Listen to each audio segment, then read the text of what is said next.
अल्लाह जाने कि शाम में देखो कि एक बीबी थी पाकिस्तान से, ये मौजज़ा एक जाकिर ने पढ़ा कि एक बूढ़ी खातून थी, एक कारवां के साथ चली गई। एक बूढ़ी खातून कारवां के साथ चली गई और वो कारवां में हमेशा पीछे रह जाती थी, हमेशा पीछे रह जाती थी। सारा कारवान उनसे आजिज़ था कि ये बीबी हमेशा पीछे रह जाती है। उनके बेटे ने कहीं से पैसे जमा करके अपनी अम्मा को ज़ियारत में भेज दिया करबला। जब ये करबला में काफिला पहुंचा तो दूसरे दिन शाम को इराक़ के बड़े बड़े लोग बड़ी गाड़ियों में शामिल होकर और उस होटल में आए और आके कहते हैं कि फातिमा नाम की बीबी कौन है। कहते हैं फातिमा नाम की बीबी कौन है। तो लोग हैरान हो गए, अरे ये नाकारा सी बीबी, इसकी वजह से पूरा काफिला लेट हो जाता है, हमेशा पीछे रह जाती है, हमेशा बैठ जाती है। ये बीबी की इतनी अहमियत। 3 गाड़ियां रुकी और गाड़ियों से उन बीबी को लेकर के आए कि चलो बीबी तुम्हें बुलाया है। बीबी को बड़ी इज्जत से गाड़ी के अंदर बिठाला और हरम इमाम हुसैन में लेकर के आए।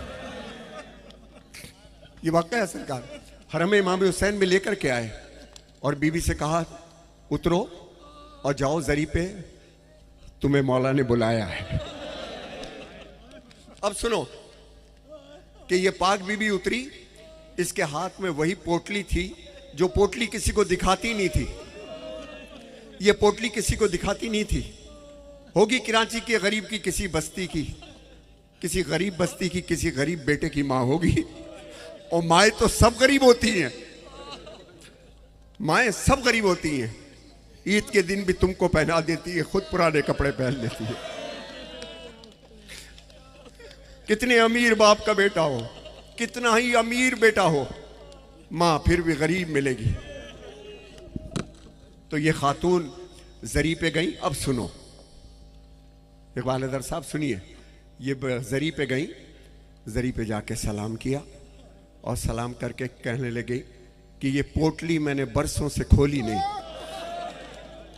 और वो पोटली खोली और उसमें से कुर्ता निकाला और कुर्ता निकाल के जरी के अंदर डाला। ये तेरे अकबर का कुर्ता।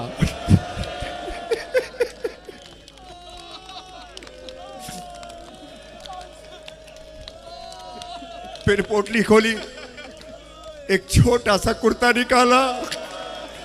ये तेरे असगर का कुर्ता। फिर पोटली खोली तो मुट्ठी में कोई चीज बंद थी। कह हुसैन ये तेरी सकीना की बालियां।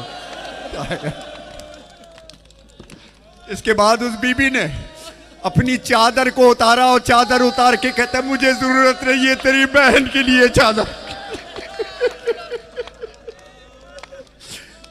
इतना रोई जरी पे, इतना रोई जरी पे कि वहीं उस बीबी की जान निकल गई और करबला में उसकी तदफीन हुई।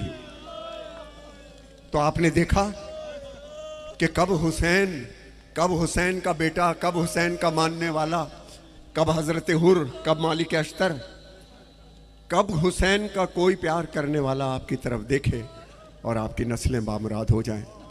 हाय। अब जब ये वाकया सुना था तो एक कलाम का ख्याल आया था, वो मैं पेश कर रहा हूं।